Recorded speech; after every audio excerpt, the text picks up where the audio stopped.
Hi. It's good to see you. Hi. Kindly check in. And remember, checking in is a rite of passage. It's not just like I'm present in the room. Because we saw last time, I hope, we're beginning to see ethics is not just behavior, it's the conduct of the mind. That sounds strange, but we'll see more and more. When you're in the Zen, when you're mindful, when your head's up, that's where ethics is in a more awakened form of rationality, of enlightened wisdom. When the mind is operating with that technology, it's a different technology than ordinary language and thinking and acting. So checking in, you could check in, see my body's in the room, or checking in means I'm going to be mindful.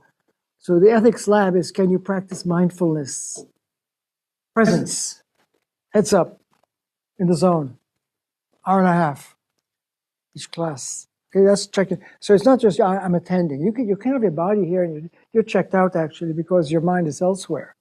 Right? It's extremely hard. You'll see this as we go deeper and deeper, not only with Aristotle, but when we get to yoga, the Dhammapada, and Krishna is coaching Arjuna, who's broken down on the battlefield, how to restore himself and find himself in the zone and enter into the Om space, into the deeper space of his awakened self. That's yoga is a technology of ethics. For that, when we get to Kant, one of our books, this is one of the books that we're getting in one of the great moments in the evolution of ethics, is Kant is speaking, the only thing that's good absolutely in the universe is a good will. You know, again, will meaning the power of making discerned judgment, wise judgment. When you're judging, when you're voting, it's called volition. It's a power of reason to decide and move action. And the motive is the cause that moves the will. It's the will. And if a will is tainted, then there can't be ethics. So when there's a good will, and that's the question, what is a good will? That's a moral will. So again, it has to do with being heads up. This is just all by saying, so please check in, okay? Good. And when we do this, we'll see as we go deeper and deeper in the class that it's the art of checking into life, right? Being heads up in life. So that's part of the lab of this. That's why we call it a laboratory, an ethics laboratory, because it's not just doing information. Oh, I want to read about Aristotle. I know this is not how you're thinking. I'm just making a parody, right? But I'd like some information about Kant and Buddha's ethics and so forth, so they'll be happy. No, this is not an information-based course. This is a performance because the deeper we go into ethics, we see you got to be heads up. It really is in the operation of the mind. We are as we mind. If you're minding with malware, that's not a good point. You're not going to be well. Your being is not going to be well. So to wellness, ontological, your being well-being was happiness. And that has to do with a healthful, integral, holistic, heads-up Zen. So that's why I said last time, ethics is Gen Z has to mature as Zenji. That could be a nice bumper sticker, right? We all have to become Zen, mindful, heads up in the moment. You'll see that's what ethics is being mindful and attentive and situationally aware. And that's checking in. So let's get going. Did you have a sense of the rhythm of what we're going to do? Or last time it was a trailer. I went fast. I overwhelmed you. I assume because it was a trailer and I went very fast. Okay? But I hope you got a sense of why this is such an amazing channel for everyone. Every person should be going through the moral lab for themselves all your life. This is for the rest of your life. Because if you didn't have this education and you just you're ad-libbing as you go and you're following your desires, then you're completely missing it. Because what is good is not what you desire. It's what's desirable, which means what you ought to desire. It's a big difference. All right, Socrates got that principle very early in one of his, when he was being sued and with the death sentence in store. Often Socrates seemed to be a moral hero for Europe because he was going to die for the Logos. He was teaching the Logos when the culture wasn't ready, and his enemies ganged up against him, the sophists. The sophists is false wisdom, pop wisdom that wasn't really wisdom. And Socrates would go around and question them to see if they understood the science, the basis, the principles behind their alleged wisdom that they were teaching the kids. And they would all fumble and they would not have. It was just their opinion that they were teaching us wisdom. And Socrates says, that's not wisdom. Wisdom is when you're tapping the ultimate principle of the light of reason, of the logos. If you don't know the logos, then how can you be teaching wisdom and well-being? And for that, he got sentenced to death. And know thyself above all was one of his teachings. The unexamined life is not worth living. You've got to be critical thinking, because if you're living in the cave of ordinary culture and experience, and you haven't become a critical thinker to become minding your minding, then you're sleeping. You're living in the cave. It's called the allegory of the cave in Plato's Republic, which is a kind of an analog that the everyday culture is as if we're living in trapped, looking at the back of the cave, and the light coming in from behind us. We see the shadows, and that's what we take to be real. That's all we know. And philosophy is breaking loose from that rigid fixation in the back, and to turn out and leave the cave and go into the logos, into the light, which is the rational enlightenment, becoming an awakened person. That's the metaphor of leaving the cave, and it's very challenging and very difficult. And so we're going to begin now when we open up Aristotle's Ethics. I hope you have the text. I'm pleased because we're going to go around the room and try to bring it to life and see if you can interpret the basic points. So we're entering into the world of logos. When we leave this and go into the world of the Bhagavad Gita, you know, the place of Om, the place of Brahman, the place of yoga ethics. That's next. That's going to be a very different place from where we are now. So we're in Greek reason, in the Logos tradition. That's where we're entering with Aristotle. Aristotle is a student of Plato, and Plato is, you know, the person who brought Socrates to life. Socrates was his teacher, his hero, and Socrates never wrote anything. So Plato's dialogues were amazing philosophical plays that brought the life of Socrates to life and to bring out his teachings. And Plato's Republic is one of the great works of Plato, in which he's looking for and seeking what is justice in the society. What's the meaning? It's a whole book on justice, which is ethics. All of this is preliminary to where we are now. So Aristotle was the younger colleague to Plato, and they disagreed, and he broke away from Plato's academy and formed another school, which was Haverford. I'm kidding. His own school. And so to go into Aristotle, you need to know something about what happened before Aristotle, because he's stepping into a rich space of the logos, philosophy. And Aristotle is credited with being the founder of logic, the science of thought, the technology of reason. Right? This is huge. And so Aristotle was encyclopedic.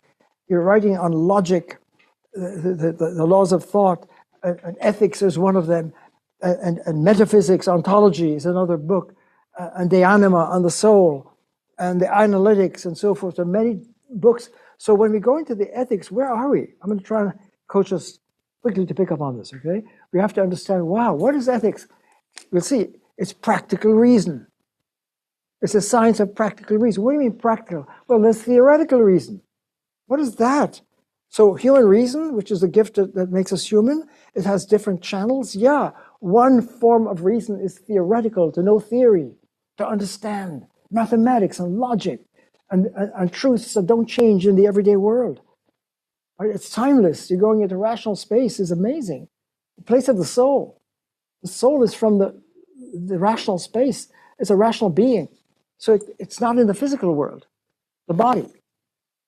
Human being has the soul dimension, mind, consciousness, reason, which is outside, like mathematics is not in space and time. Logic, the eternal laws, that's called rational space. So the version of me in rational space, that's my soul. So the soul is the part of the human that is of the nature of a rational nature, or being. And the body is in physical space and time. And so how can the part of us that is outside of space and time connect with the body in space and time? That's a big, deep problem in philosophy.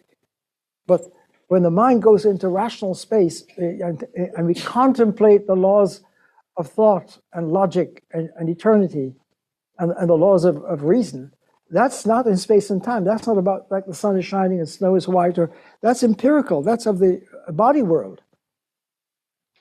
But when we're living in the body, we're in the body world, and that's how we act.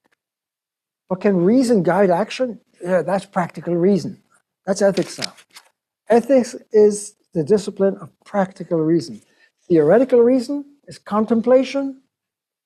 Reason applied to my life in the world on the ground floor, moving in action, is deliberation. Contemplation, deliberation. Contemplation is theory, understanding, knowledge, right? But that's not ethics. Ethics is the art of doing. That's practical reason. So one aspect of reason is living in the world in space and time and guiding our performance, and that's practical wisdom. So wisdom has two sides: theoretical, eternal, unchanging; practical. Ethics is the art of practical reason. Okay, that's so. When you just open the ethics, I'm just trying to show where are we located. Someone have a hand up here? Did I see someone? Yes. Yeah, I had a question. Sure.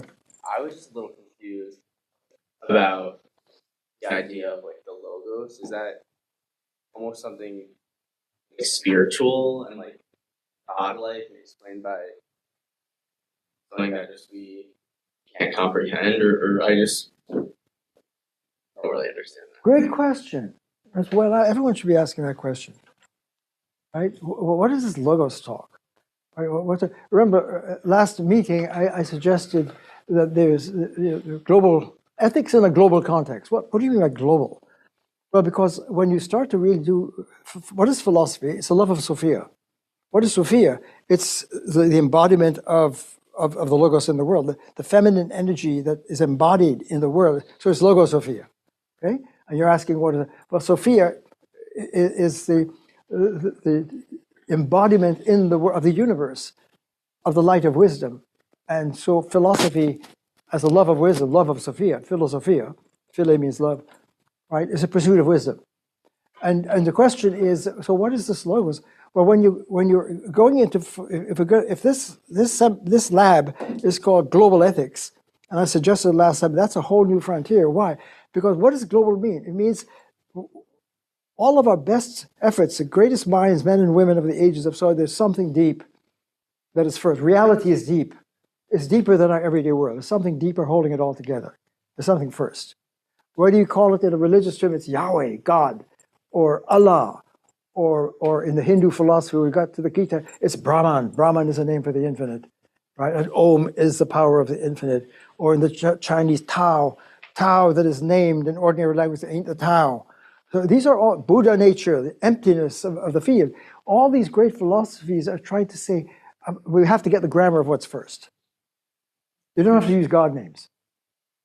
But everyone, if you even don't believe in God, say, I'm not religious, I'm a scientist, or even I'm a nihilist, I don't believe there's any truth, I think it's all absurd. You couldn't be without being. No one can be without being. So the word being is a good word for logos, right? And in the Greek, it's not like Allah or Yahweh that has a religious connotation, right? It's more like, if you had to choose a name for what's on the ground floor, reality, it's not finite. Why? Because as rational beings, we're coded with the logos, which is the light of reason. For example, we're all logos kids. As you got the logos, it's a given. Because the lights are on. Why? What's doing that? Well, that's the logos. And what is that? The infinite source. Why is it the source? Because if it's infinite, there's nothing outside of it. That means wherever you are, even if you deny it, says there ain't no logos, you're using logos to say it because you couldn't be without being. Follow? Yeah. That's why it's a great question. Where's my chalk? Oh, so that's why. What's a global space? That's what we're doing in this lab, and it really helps us for you to ask that question. As you did, well, what is this logos? Yeah. So last time I tried to show that what is everyday thinking about? And I said, Aristotle point to think is to predicate. What is thinking? To think is to predicate. I, the thinker, I have my screen of my awareness, and S is or isn't P. That's a thought. To think is to predicate, to take subjects and predicates, which are terms of language, pieces, names, like Socrates is a man, Haverford is a college, snow isn't green, yes and no, and we can say yes or no. I believe that the door is closed. The door isn't closed. I can deny it. I can affirm it using my will. This is important. I'm the thinker. And what is thought space? Well, it's the predicate. What is predication? They're laws, because A is an axiom of everyday life. If we blow this out, then nothing can get started, because if A is not fixed and it's in flux, then you can't say anything, because if you say S is P, well, if S is not fixed, then you can't say is or isn't.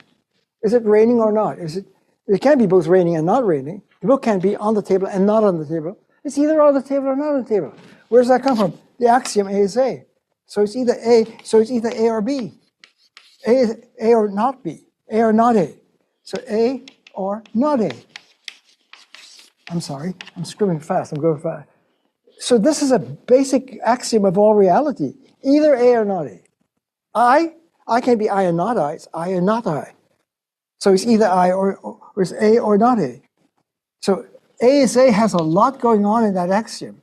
It's either A or not A. It can be both A and not A, that's a contradiction. Law of non-contrary and law of either or, A is A, and that's where we live.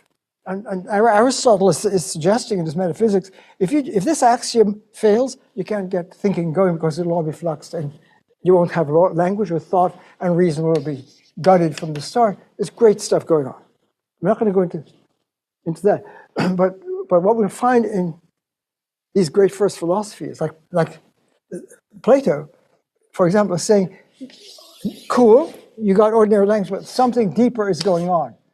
It's an infinite there's something that's holding all of this together. All of these different narratives and worldviews and scriptures and ideologies all coming out of this space, okay? So if Tao says the Tao, that his name is not the Tao. Yahweh is the infinite spirit. Don't write it down, right? The Christ cannot be handled here. If Jesus is the Logos in the flesh, John's gospel. In the beginning is the Logos, John. He went from the Hebraic to the Hellenistic, the Greek. In the beginning is the Logos. Why? Because that's another word for the infinite. You don't have to say God. It's the light of reason. That turns on everything. If there were no Logos, game over. So it's the source of all. So when we get to the Hindu Bhagavad Gita story, not the Logos, but Om, Brahman, another name for the first. So your question is, what is this Logos? Anyway, it's the Greek word for the infinite first, where the lights go on, and if it weren't there, it's being. So because when you have the infinite, you can't treat it as an ordinary name. You can't just put the Logos here. You can't use this calculus, this level of language, which names and gives things separate, for the source. The source is all-encompassing. It's the source of all. The infinite, nothing can be outside. So what I've tried to show is that there is a space, a global space. Because if on the ground floor reality is infinite, then it's going to be the source of all possibilities, and no one can be outside of this. It's the source of all.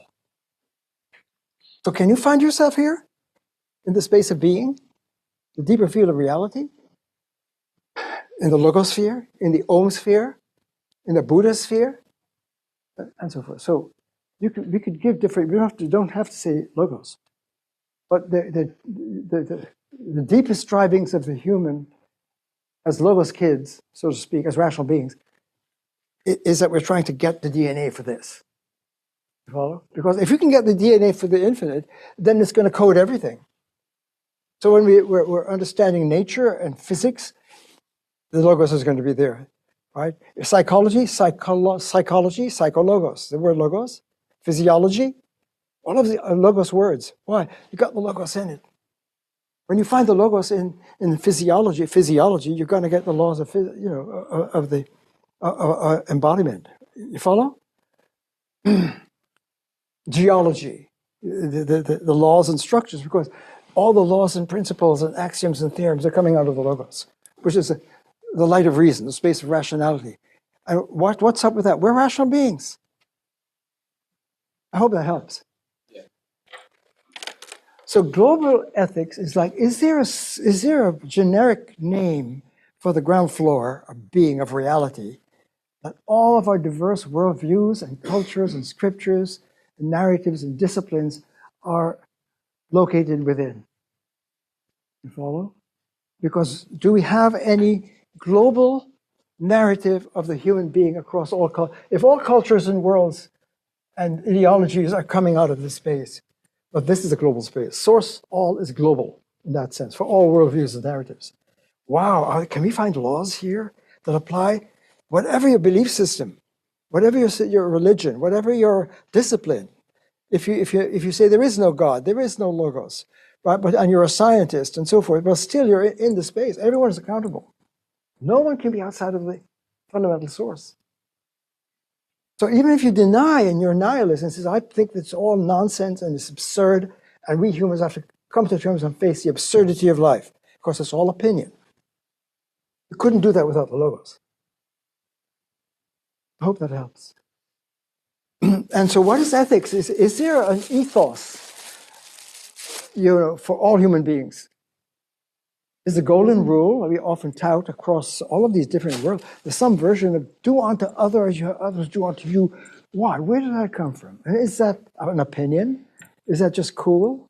Or is it an axiom for all humans? Is there any truth? We hold these truths to be self-evident, that we're all endowed by the source with unalienable rights. Really? Do all humans across all cultures, worlds, and situations and belief system enjoy irrevocable human rights? You follow? Who has shown that? That's what we're inquiring into. And in the opening of the book, Mike, I have an older version of the same book. It's the same book that we're opening up now.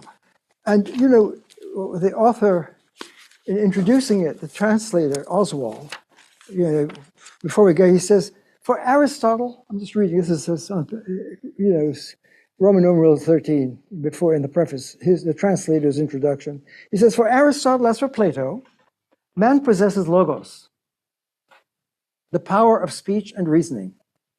This doesn't mean that everything man does is rational. It simply means that man alone of all animals possess reason, which gives him the capacity of organizing his various activities by means of thought in a way no other animal can, allegedly.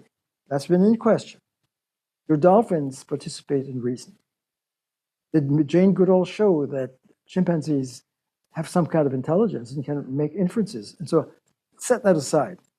Moreover, since this power differentiates him from other animals, it constitutes the essential element in his definition, and only insofar as man acts rationally can he be said to act as a human being at all. In other words, Aristotle and Plato before him believed that acting like a human being is tantamount to acting like a rational human being, and acting like a rational human being is the same as acting like a good human being, because our essence is reason. We're Logos kids. And if Logos is the ultimate principle of all reality, then if we're cut off from ourselves, if we're cut off from reality, we're not being our true selves. In other words, if our everyday reason is small r, and we're somehow packaging ourselves with a CV, and who are you? If I ask you, who are you? And you say, give me some predications. I'm a student, I'm a male, I'm a citizen, I'm on varsity. You make all of the predications about yourself, which is your CV, that's your ID, and that's who you are. Are you a bundle of CVs? Are you a bundle of predicates? Or is that who you are as a subject, or are you more noble than just your attributes and properties? Well, Michael Jackson said, I'm not going to spend my life being a color. Is a person of color, is color a factor of a human being, a rational being, for example? Is weight, height, gender, orientation? What is that makes up a person, a human? That's what we're looking into. You know thyself. So where are we as humans? That's just a little warm-up. Did you follow? You're okay? So we're doing an unprecedented, get the chalk off. inquiry in this lab, we're at the frontier of global. Is there global ethics? Meaning that is there a moral law so profound that no one can get around it? Because we're all accountable to the infinite source, which is what? Infinite presence. So when we go from Aristotle, the Logos tradition, into the Brahman Om tradition of the Bhagavad Gita, we're going to get from a predicative orientation to a meditative ethics. Wow. When you're in the yoga, you're tapping into the source. And you're going to go from predication, called model of the human being, which we're going into now. But in 3 weeks, after we open up the first 3 or 4 books of Aristotle, we're going to go into that. And then we're going to come back to Kant. Centuries later, after Aristotle, amazing breakthroughs in inquiry into who is the human being, who is the moral subject. And then, you know, the constant of this laboratory is we're going to investigate together, is there a fundamental, you know, form or principle in the source that is binding on all human beings across all borders? Have we found that yet? Or is that still up for grabs in the everyday culture? Pause a moment, because I'm dancing between Plato and Aristotle. We're going to open up Aristotle in a moment. We're opening book 1. I hope you have got the text. We'll ask you to read. It says at the beginning of Aristotle, book 1, remember, you have to, and Plato is a background for this. This is on page 3. Every art or applied science, the word applied means applied to the everyday life, not just theoretical. And every systematic investigation, and similarly, every action and choice is will, and action is action. Action is not behavior. Action involves a mind and reason. I hope you get that. People don't understand that. When we say action, we think that the body is moving, behavior, observing. No, it's the mind. Reason is involved in action. Wow. Seems to aim at some good. Every action and choice seems to aim at some good. Then the good, therefore, has been well defined as that at which all things aim. The good is the Logos.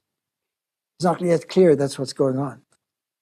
But it is clear that there is a difference in the ends that at which they aim. We have different things. I want to lose weight. You know, I want to get in shape. I want to get to graduate school. You know, I want to find a mate. Whatever is your aim, there are many different aims. But there's a difference in the ends at which we aim. In some cases, it's the activity is the end. The whole point of the action is the end. In others, it lies in some product beyond the activity. If I'm a sculptor and I want to create a sculpture, you know, then the product is going to be beyond the activity as a means to the end. The end is the work of art. In others, the end is beyond the activity. In case where the end lies beyond the action, the product is naturally superior to the activity.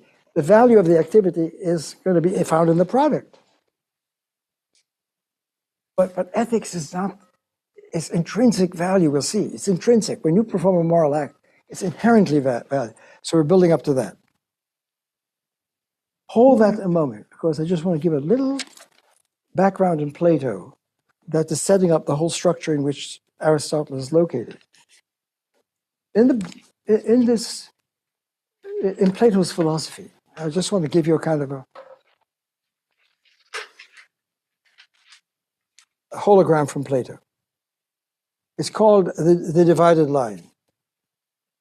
In the Republic, when he's trying to understand the nature of justice in society, Plato gives a divided line. I'm just going to show that there's stages of moving from lower everyday consciousness to higher, then crossing into rational space, and then higher ethics, and then the Logos. And that's really almost a blueprint for Aristotle.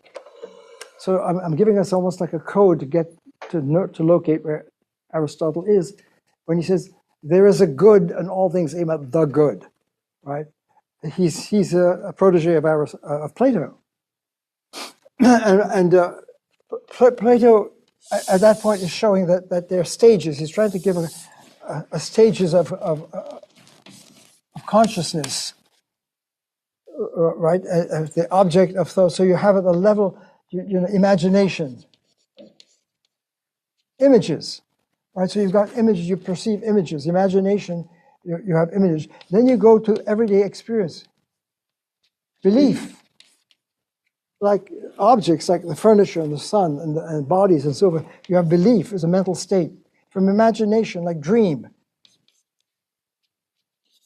Dream is not real. It's ephemeral. It's not trustworthy. So imagination is wild. It's all over there. It's like a dream. But when you get more coherent, like everyday experience, that's belief. But when you cross from the world of becoming, this is the body world. And when you cross over this, then you go into the soul, mind, reason. Right? So the senses, the body is the senses. And that's in space and time. And things change. That's why it's becoming. Become is in space and time. But when you cross out of space and time, there's no becoming, there's only being. So being is eternal. Why? Because it's not in space and time. It can't change. In the body, in the senses, where we have lower imagination, which is wild and dreamlike consciousness, which does not give us truth, we have beliefs, but it's still opinion. It's my will. I'm saying I believe it. I believe the sun is shining. I believe rain is falling. It's opinion. But when you cross into rational space, right, when you cross here, this is the soul world, the rational space. And this is the world of the senses, the body. And science almost, right, when you come to John Locke, and for centuries, Plato's grammar is, this is the world of forms. Forms are essences. What are forms? Well, when you cross into rational space, you have math. You go deeper. In other words, you got geometry. You got Pythagorean theorem. That's not in space and time. That's in rational space. So you have geometry, mathematics at the first level when you cross into the world of forms. These are fixed. These are eternal. And you can't have this without a form. Forms are necessary to have a world. If you have a pen, there's a form that makes it a pen. There are many, many pens, particular pens in the world. But without pen, the form, it's like a universal. You can't have a local. You can't have if you don't have humanness, you can't have humans. There are many, many humans. But whatever exists in the world, you can't have a table without tableness. You can't, whatever you encounter in the world of the senses, which is a particular, there's a universal form that makes it possible. So it's a download. So everything you would encounter here in the world of becoming is an appearance of something that's more universal, eternal, and fixed in a form and essence. And rationality gives us forms. This is the world of, the often referred to the world of forms. And so Plato is saying that, so what is the path of wisdom for the human being? Well, we have lower states of consciousness in the world of becoming and the senses, where the senses dominate. But when we cross into rational space, the first level is just almost like doing the mathematics. And you're beginning to get used to the world of forms, universals. You go deeper to ethics. But even that, when you say what is right, how ought we to be? What are the laws of being? Which are the moral forms. That's what we're after, ethics. There's something higher. You won't have justice. The whole book is saying, where's justice? Justice until you get to the logos. You don't have wisdom. And that is the good. Which is the unifying force of all life and existence. So this is the good. So this is a structure of reality. This is the template for reality. The whole universe is governed by a unifying force. So when you say in religious life, God is good, why? Because the infinite is the definition of good. Why? Because it organizes everything and holds it together. Why is that good? Because that's the glue of the universe that creates the connectivity and the music and the sense, and the lights go on. If things are not connected and organized by a deep force, then it'll be scattered into fragments and pieces as which we're living, and it won't make sense. So all things aim at the good. So when you say, what's the ultimate source? It's good. What else? It's consciousness. How much? Infinite consciousness. What is that? Infinite knowledge. So this infinite sign carries a wealth of information. Not information like that, but it has a profound. So all of these theologies are recognizing what do we call it? Well, it's infinite goodness. It's infinite unity. It's infinite knowledge. It's infinite presence. It's everywhere. It's omnipresent. It's all powerful. It's infinite. Pouring out of forms. It's a form of all forms. That's the point I'm making. Logos, in this case, is the form of all forms. So all of these forms, all of the world of becoming, which is imprinted from the DNA structures in the world of forms, which are not in space and time. And when you go deeper in consciousness, from opinion to knowledge, mathematics is knowledge, then wisdom, ethics, but wisdom is not until you tap the Logos, because that's when you find the foundation of reason. That's where we are. So Aristotle is taking it, disagreeing with Plato in a sense, because Plato is giving us this template, and one of the great philosophers of the 20th century, Alfred North Whitehead, working with Bertrand Russell, to show that all mathematics comes from logic.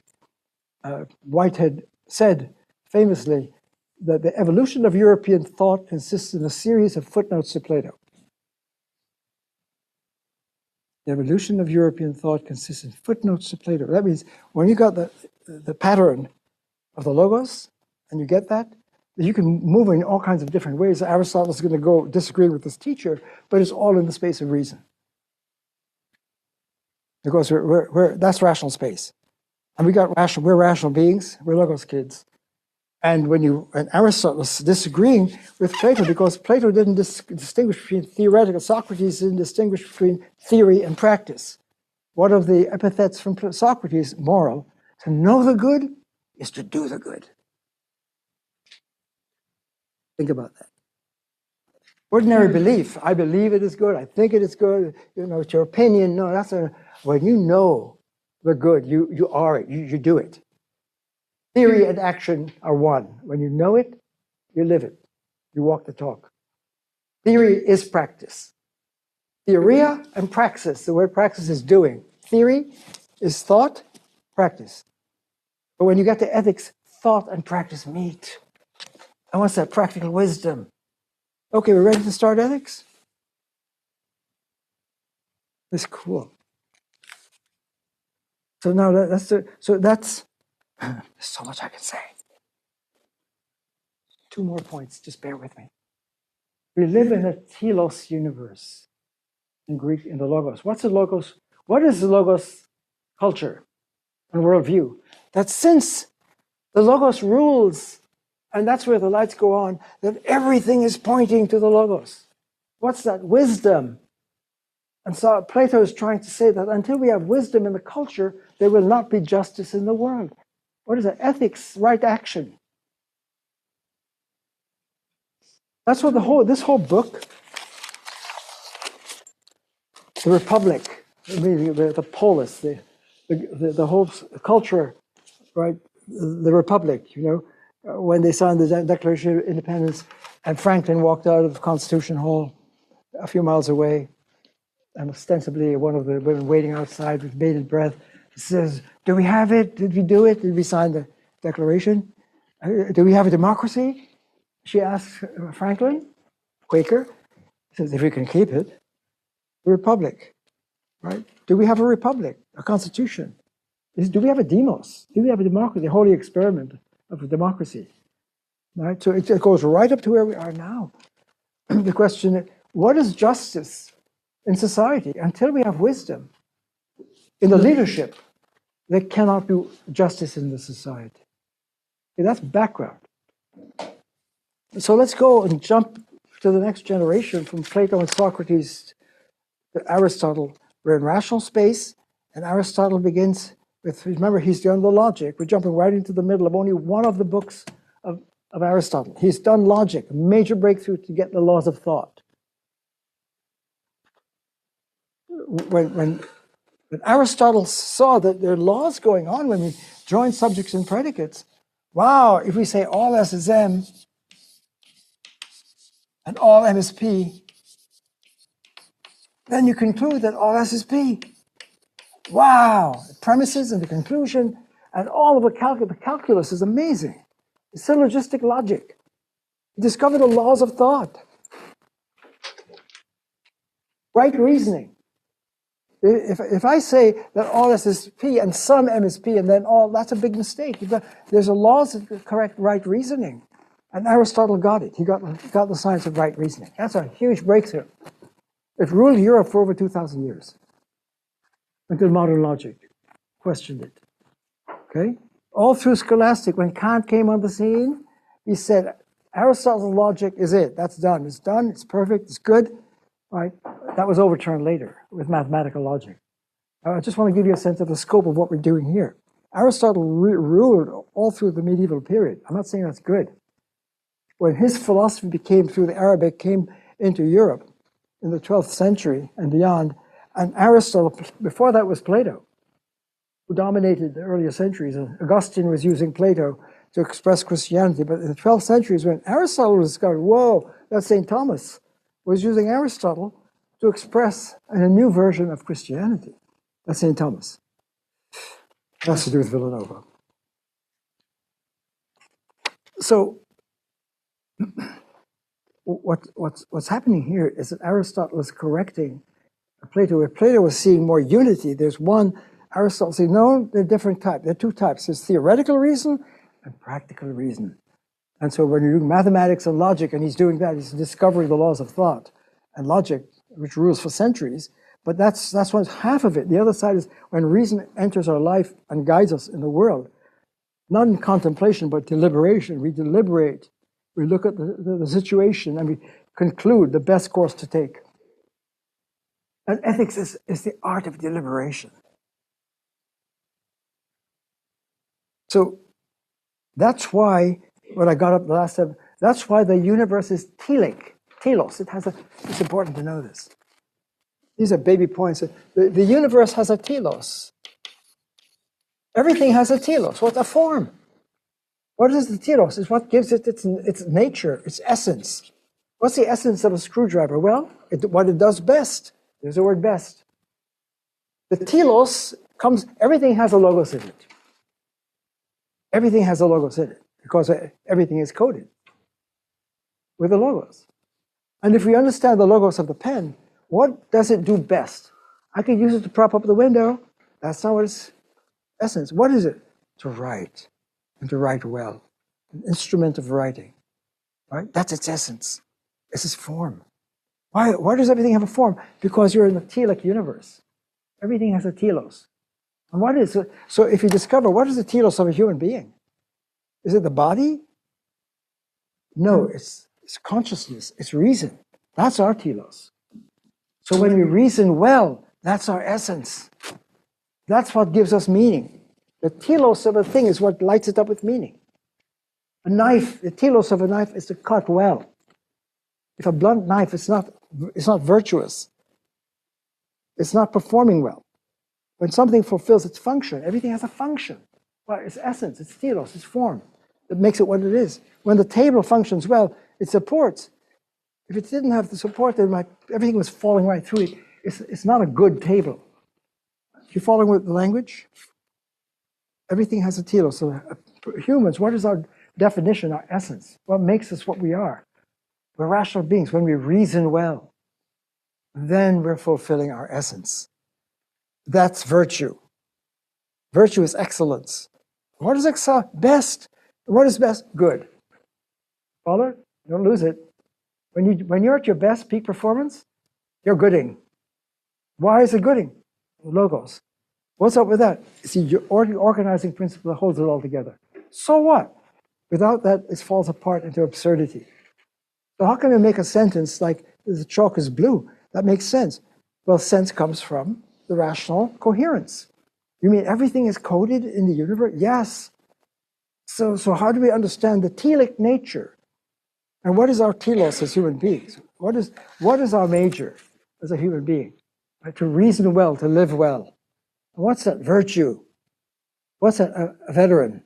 When you're good at living well, then that's ethics.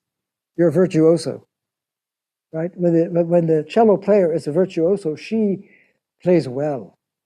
She's embodying it. It's not accidental. She is. Got it? When you excel the best, excel when you're best, that's when you're gooding, that's when the lights are on. You're fulfilling your essence. You're realizing yourself. So what? Your well-being. Your being as well. What's that? Happiness. Damn. I never thought of that. Do you understand that? If your being is broken, and if you're fragmented and you know, I want to do this, but my body, I want to finish my paper tonight, but I want to party. I'm going to go party. I'm going to get drunk. I'm going to get wasted. You know, you may have heard of things like that. You know, you're torn. You're torn in different directions. You're not to get together. You follow? Then you're fragmented. You've got mood swings. You've got different personae. You've got multiple personalities. And you're not integral. You're not holistic. You follow? Your being is busted. You have many songs. How do you heal a broken heart? Ooh, you know, how do you heal a broken heart? How do you heal a broken mind? How do you heal a broken life? I'm not trying to be morbid. I'm just expanding it, right? How do you heal? Ethics is supposed to be well-being.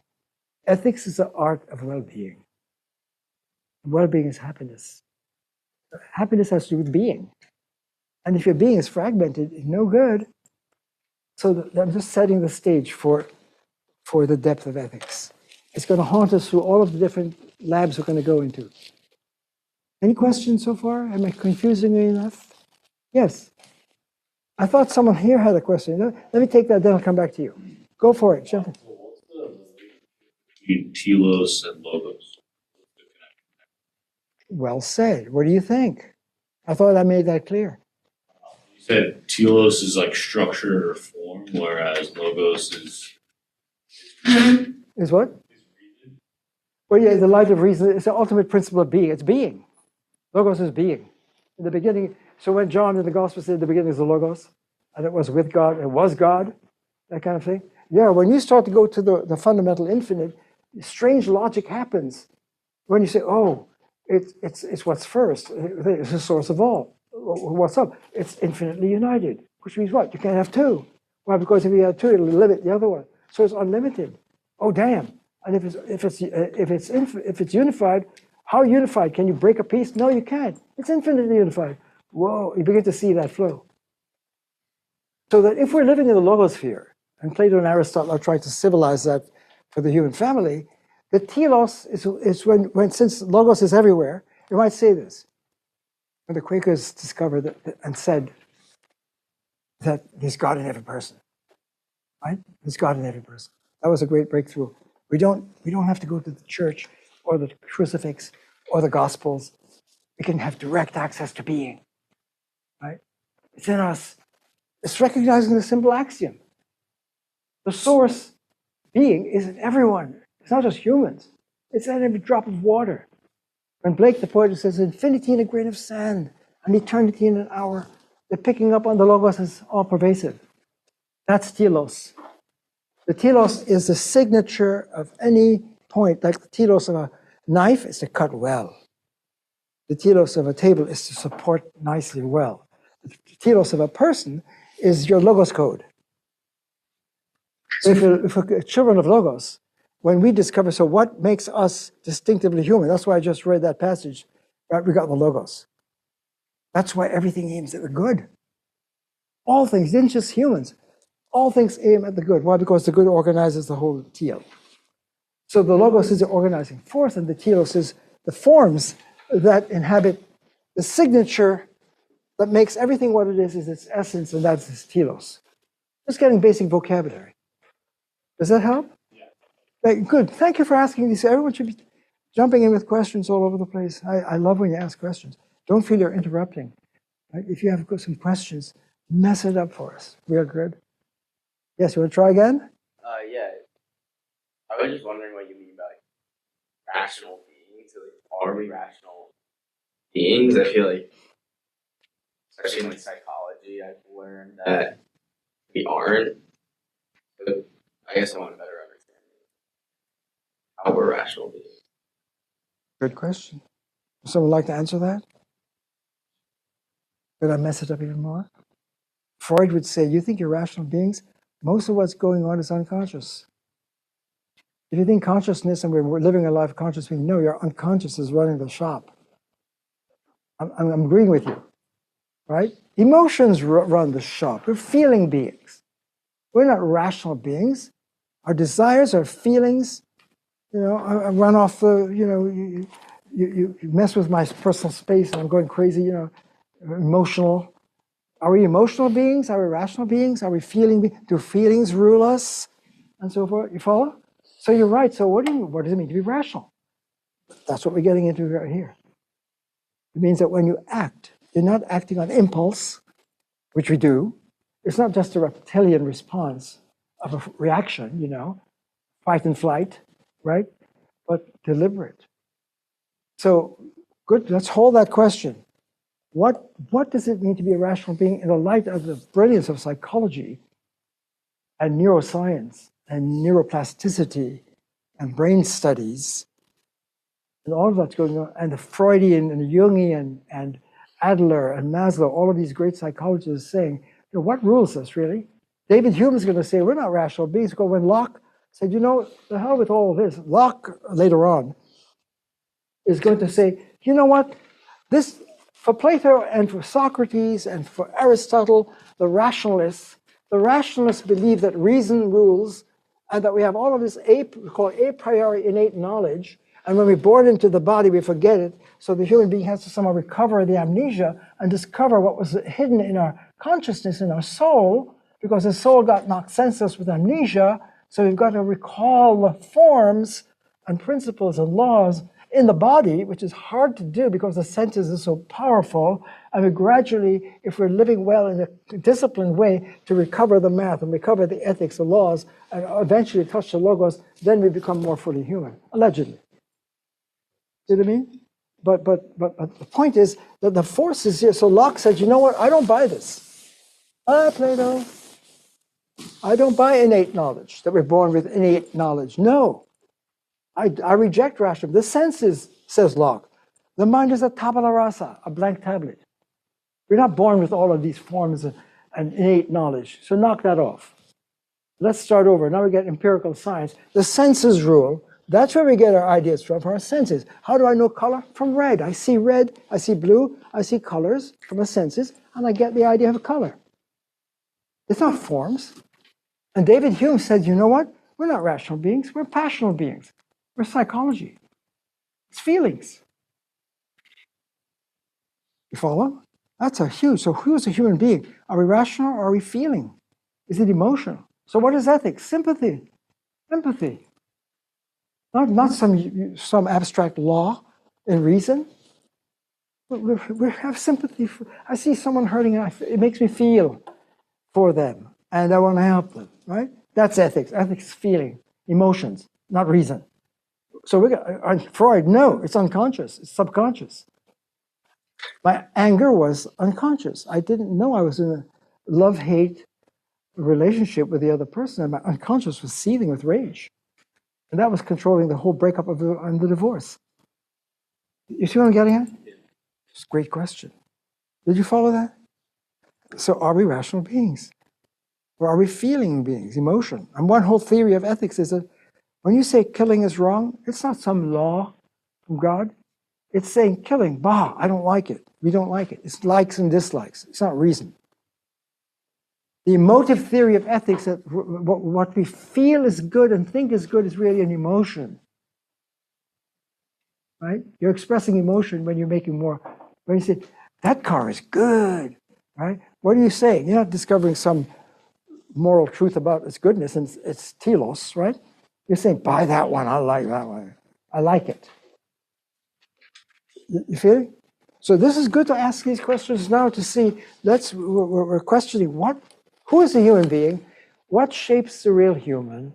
Is it feelings and emotions that govern our actions? Or is it rationality? Or is it some kind of a spiritual enlightenment we have? Do I have to be a yogi? We're going to see in the Bhagavad Gita. So we have a long way to go. Okay? So when you go into the next stage with the Bhagavad Gita, with meditative philosophy, we're going to see when you stand back from the whole ego structure and go into a deeper sense of a person, that's when you find the real person. You can't predicate her. You can't. It's not a bundle. It's not your CV. You're not your CV. You're much deeper than that. Those attributes that you put on yourself to give you a definition is not you. That's a shell, the outside appearance of you. But the internal self is a whole different thing. As a yogi, when you tap into the zone, all of these are going to come up for us. So keep going. You had a question over here. Yeah, I wonder if, like, when you say rational humans, if we think of like being a human being predictable, like rationality to us is like understanding someone's thought process and being able to predict what they're going to do next if they're like all other humans. Good question. Did you follow? If you see what's lurking in that question, it's huge for us. What I hear is that, look, if rational means I'm going to act in a rational way, okay? I look at the consider, I know who I'm going to vote for, or I know I'm going to invest in Tesla, or right? And you're saying if I'm living in this space and every cause and effect is governing my motive, what is a motive? What that gets the agent. Here again, let's start over again. Here's the doer, and here is the screen of our experience, and I have a desire for X, and I'm going to choose to do X, and psychology is studying my desires and my patterns of cause and effect. I have certain things that I want. I want to lose weight. I want to diet and to lose weight. Therefore, I will diet to get the end. And if that's a rational process, then it's predictable, the cause and effect. Your point. Then where's the freedom?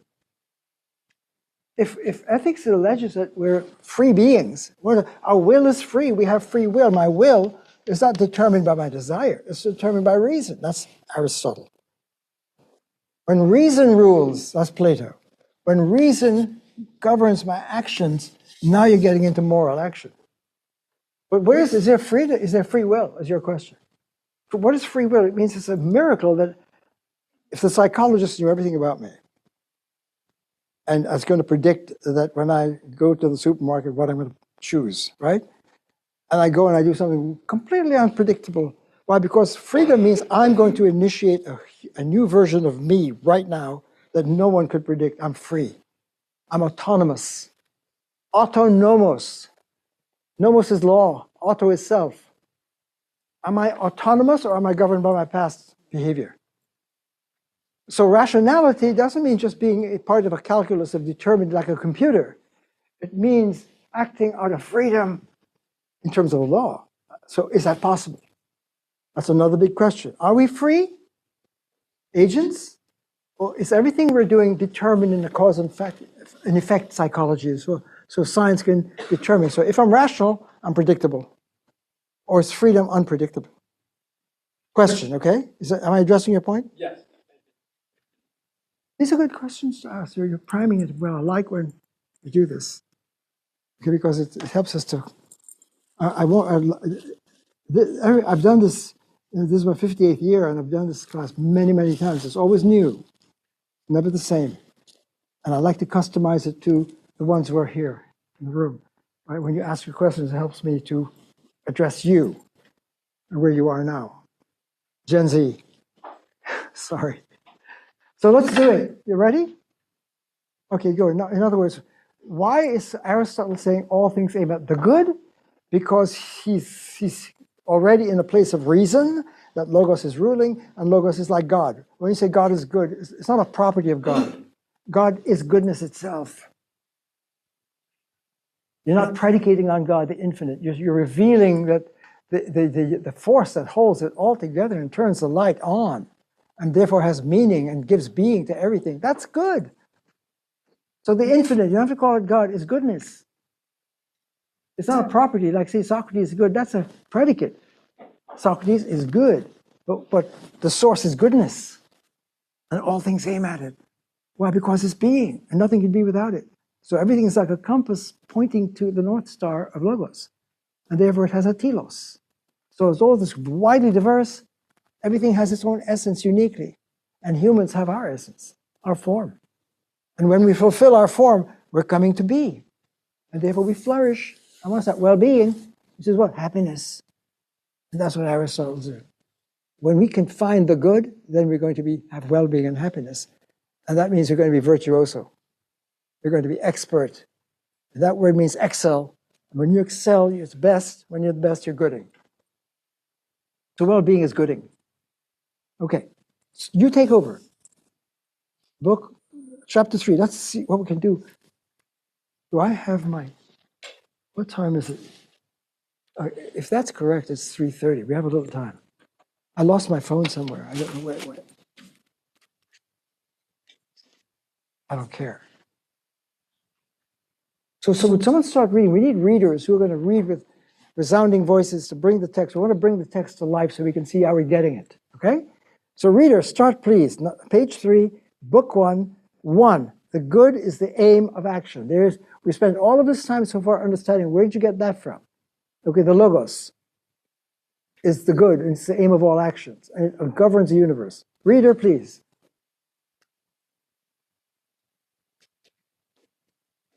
Everyone's going to take turns. How are you doing over here? You got it? Are we starting with? Book 1. Book 1. Aristotle's Ethics, Book 1. Is that a mystery you don't know? You don't have a book? I was going to write you to make sure you got. I've ordered books for the class. Aristotle's Nicomachean Ethics. And that's what I'm opening up. I have I have my copy for about 40 years or more. It's falling apart. But this is a more recent one that is ordered for the book. Yes, you have it? You start with every art and everything. That's it. That's the opening of the book. You want me to read the footnote? Yeah, no, I just want you to read the main thing. Yes, let's see if we get it. I want to see, I want you to be comfortable reading it. Go for it. Every art and every inquiry, and similarly every action as well as choice, is held to aim at some good. Hence, people have nobly declared that the good is that at which all things aim. Pause. That's a different translation. Yeah, it's a near one, but don't you have the Abbott translation? I mean, the Oswald, Martin Oswald. Why is it so difficult? Don't you have a list of the books listed for the class? But I wasn't sure if I was in the class yet. Uh-huh. So I didn't purchase it until I had verification. Okay, but others knew they were in class. Does anyone knew you were in class? Okay, but now, would you know, what's your name? Talia. Yeah, would you know now which book to get? Yes. How would you know which book to get? It is if I go to the Haverford College bookstore and look up the course. Ethics 103. Yeah. It listed. Yeah. It's been going on for years. Students always knew which books were ordered for the class because bookstore lists the exact copies. And since we're going to read the text together, if you have 5 different translations and people are reading different ones, then, I mean, that was a near call right there, you know. So, but it was not the translation by Oswald, which is, so just to get Aristotle's Ethics on the web is not going to be what we're needing for the lab, because we have to go around the circle and everyone taking turns reading and being on the same page, so to speak. You follow? Someone had a hand up? I saw someone with a hand up. Is that wrong? Yes. Read it. Oh, please. Read it out loud for everybody to hear. Every art. Art or applied science, and every systematic investigation, and similarly every action and choice, seem to aim at something. The good, therefore, has been well defined as that at which all things aim. But it is clear that there is a difference in the ends at which they aim. In some cases, the activity is the end, and in others, the end is some product beyond the activity. In cases where the end lies beyond the action, the product is naturally superior to the action. Okay, this is already one of the theorems coming out of action theory. So the agent, the self, has an end that it's acting towards. Action is directed towards some end. And if it's sparked by desire, I wish to have that end. And then you choose the means to the end. So he's setting up the whole space of human action. And sometimes the action has an aim. And if it's a product that's beyond the action, then the value of the product is more than the means to the end. Okay? That's why you say the means to the end. The end justifies the mean. You've heard this thrown in the culture, right? The end justifies the means. You've heard that? That means as long as we got the result, it justifies, even though I had to kill someone to get it, the end justifies the means. That kind of a thing. Justifies means is moral, right? So he's setting up the space of action. Same reader, keep going. You're doing well. Keep going for us. Since there are many activities, arts, and sciences, the number of ends is correspondingly large. Of medicine, the end is health. Of shipbuilding, a vessel. Of strategy, victory. And of household management, wealth. Okay, everyone has its own telos, right? All of these sub-activities have its end. Keep going. In many instances, several such pursuits are grouped together under a single capacity. The art of bridle making, for example, and everything else pertaining to the equipment of a horse are grouped together under horsemanship. Horsemanship, in turn, along with every other military action, is grouped together under strategy, and other pursuits are grouped together under other capacities. In all these cases, the ends of the master sciences are preferable to the ends of the subordinate sciences, since the latter are pursued for the sake of the former. This is true whether the ends of the actions lie in the activities themselves, or, as is the case in the disciplines just mentioned, in something beyond the activity. Okay, I hope you follow that. That sets up the whole game of human activities and the ends that we pursue. And then he says they're organized so that, in a way, we're going to see that politics is a master science of ethics, which sounds strange to us. Usually we think ethics is the highest and should guide politics. But if politics is what organizes the whole human culture in a political space, then that's going to be over the individual, and whatever is right for the individual, whatever is good for the polis, for the whole collective of the culture as a whole, is going to have some precedence over the individual, right? That's what he's alleging. Whereas we know, for example, in Quaker ethos, if the culture is doing something that violates my conscience, I have the right as an individual to object and conscientiously object. And that's right to do that. You follow? So it doesn't mean you automatically conform. Because this is a big deal about, so even though Aristotle speaks, what he said, it was a kind of ex cathedra encyclopedic voice. And he dominated the Middle Ages because people said, the philosopher has spoken. They didn't even say Aristotle. He became so revered, Aristotle, because he had such knowledge that people just acknowledge when he says it, that's it, it's spoken, that's it, and they bought into it. And then it took a lot of chutzpah to question it and overthrow Aristotle as we came into the modern age, okay? Just want to give you a sense historically. This is dominant, what we're saying. So keep going. Next, politics is the master science. Wow. He's laying down a principle. Politics is the master science of ethics. Did you want to read? Sure. Go for it. Now, if there exists an end in the realm of action which we desire for its own sake, an end which determines all our other desires, if in other words we do not make all other choices for the sake of something else, in this way the process will go on indefinitely so that our desire will become pointless. And obviously this end will be the good. That is the highest good. Will not the knowledge of this good consequently be important to our lives? Would it not better equip us, like archers who have a target to aim at, to hit the proper mark? So we must try to comprehend and outline at least what this good is and to which branch of knowledge or to which capacity it belongs. Thank you. This sets the agenda for ethics. I hope you're following this.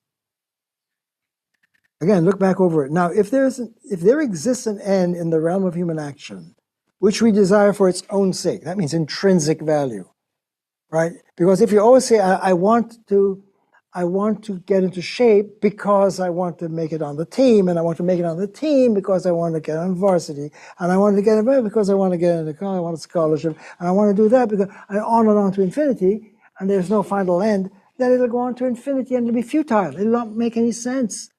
So there's got to be some intrinsic value in the human life that is valued for its own sake.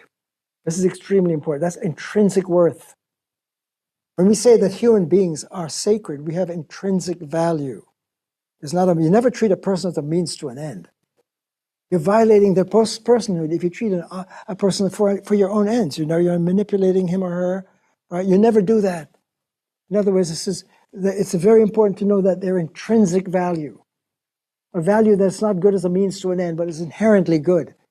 And guess what he's going to say? Moral action is intrinsically good. You're not good because you want to get some brownie points. You're not good because you want to get a promotion, right? That's not why. It's not a means to it. Being good is not a means to an end. It's inherently good. So he said, isn't it important to know what that is? Like archers, if you don't know that there is a super unifying North Star for your life, what is a good that's intrinsically valuable, and your well-being is connected with that. Because if it's always a means to an end, and it'll go on futile, and you will always be unfulfilled. There's nothing fulfilling, and therefore there's no well-being. And if you heard the myth of Sisyphus, which is the absurd life of existence, it makes no sense. And in Camus' Myth of Sisyphus, the book, he's trying to show that the myth of Sisyphus condemns Sisyphus to roll a boulder up a hill with all his might, and every time it gets to the top, it goes down again, and Sisyphus has to turn around and go and do it all over again, ad infinitum, no end. Right? That's complete absurdity. It makes no sense. Is that what life is like? Are we living the myth of Sisyphus? Or is it, and that's what Camus is saying, that's our human condition. Folks, you graduate from college, you get a job, and you keep going, and 9 to 5, and you get your 401k, and the kids go to college, and it goes on and on and on. So the human condition is absurd. It makes no sense. Well, it's not rational. That's what absurd means. It makes no sense. Nothing is connected. It's all just fragmented pieces. There's no coherence to life. So this is huge to say, if there's something that does make a unified coherence to your life, isn't it important to know what that is? So let's inquire into the good. Okay? This is huge. This good. Next reader, please. Please. This good, one should think, belongs to the most sovereign, most comprehensive master science in politics. Clearly fits this description. For it determines which sciences ought to exist in states, what kind of sciences each group of citizens must learn, and what degree of proficiency each must attain. We observe further that the most honored capacities, such as strategy, household management, and oratory, are contained in politics. Since this science uses the rest of the sciences, and since, moreover, it legislates what people are to do and what they are not to do, its end seems to embrace the ends of the other sciences. Thus it follows that the end of politics is the good for man. For even if the good is the same for the individual and the state, the good of the state clearly is the greater and more perfect thing to attain and to safeguard. The attainment of the good for one man alone is, to be sure, a source of satisfaction. Yet to secure it for a nation and for states is nobler and more divine. In short, these are the aims of our investigation, which is in a sense an investigation of social and political matters. Well read. Thank you. Are you getting it? So politics, it sounds counterintuitive. Usually we're an individualist society. We think the individual is self-contained and of the highest worth, and her conscience and heart, is higher than any polis. But he's assuming that the nation, the polis, is as with Plato was saying, governed by the logos.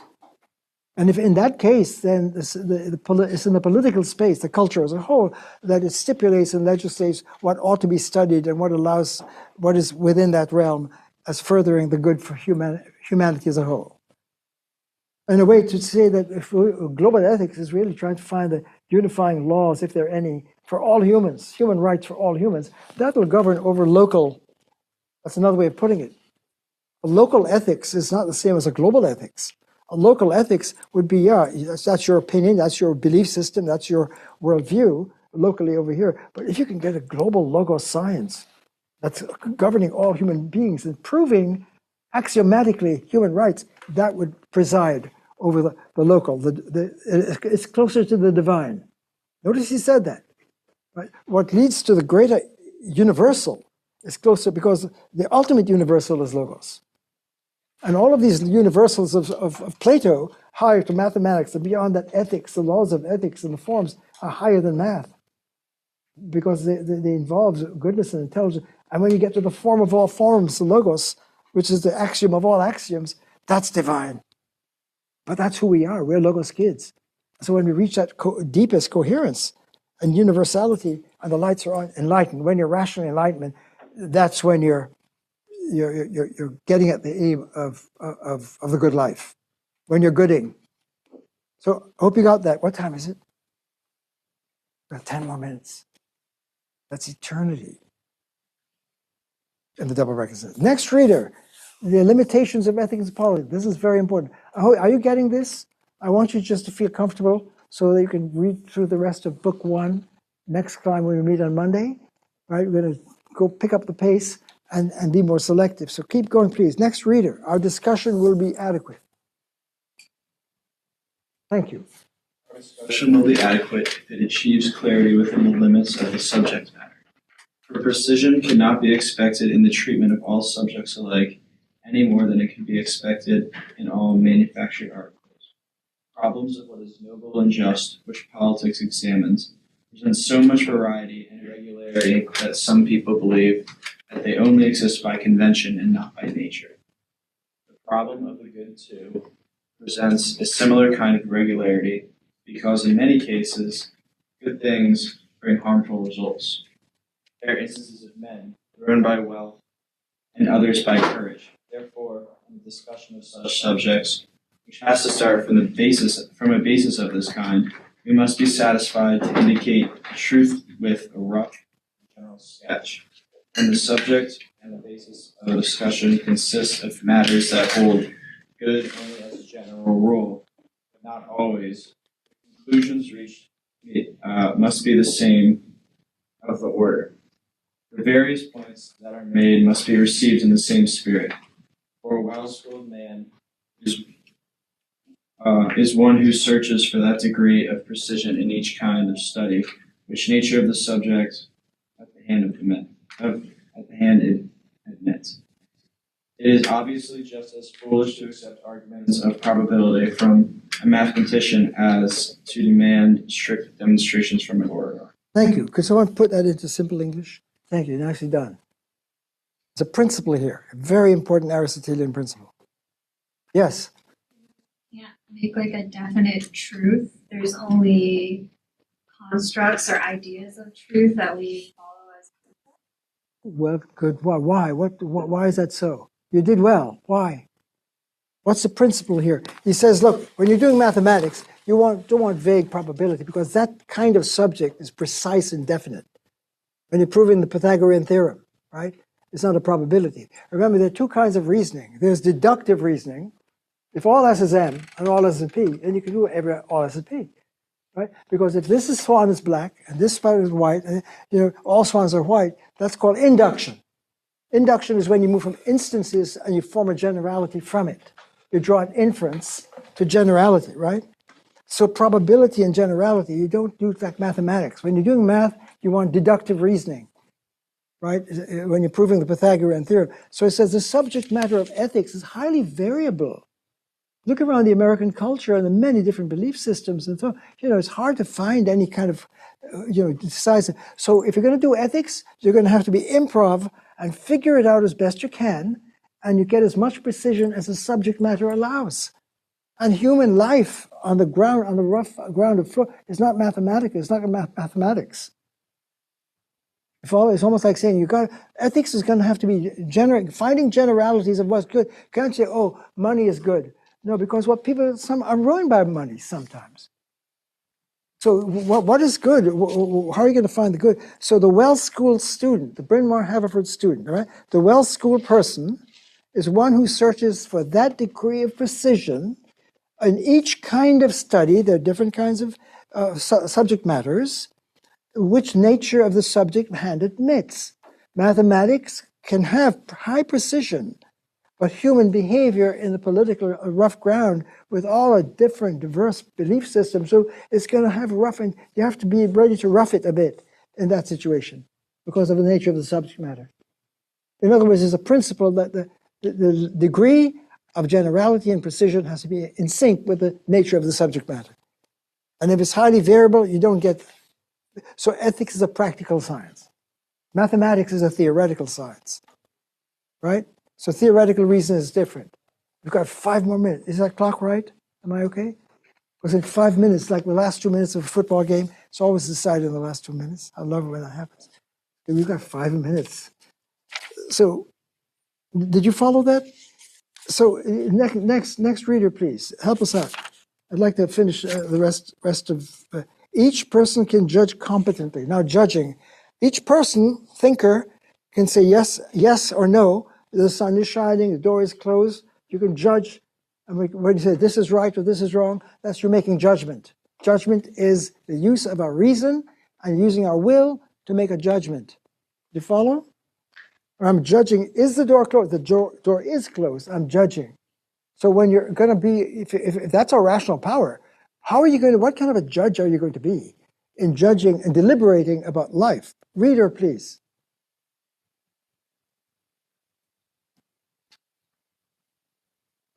Do we go back to our original readers here?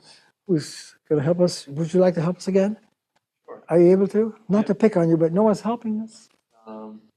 Each man. Yes. Each man can judge competently the things he knows, and of these he is a good judge. Accordingly, a good judge in each particular field is one who has been trained in it, and a good judge in general, a man who has received an all-round schooling.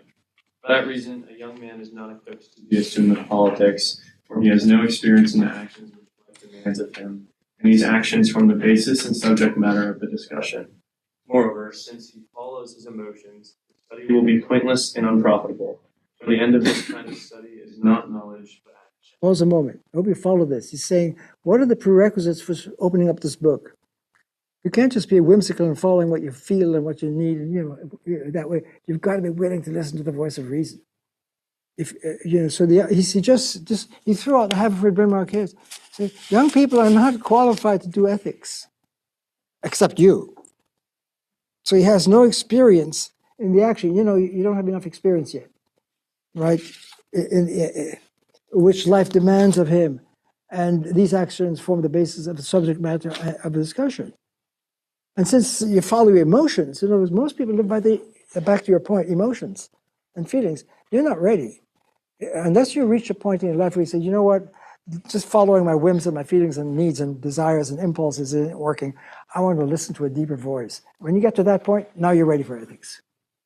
Okay, keep going. Whether he is young in years or immature in character makes no difference, for his deficiency is not a matter of time, but of living and of pursuing all his interests under the influence of his emotions. Knowledge brings no benefit to this kind of person, just as it brings none to the morally weak. But those who regulate their desires and actions by a rational principle will greatly benefit from a knowledge of this subject. So much by way of a preface about the student, the limitations which have to be accepted, and the objective before us. Good, so follow that, please.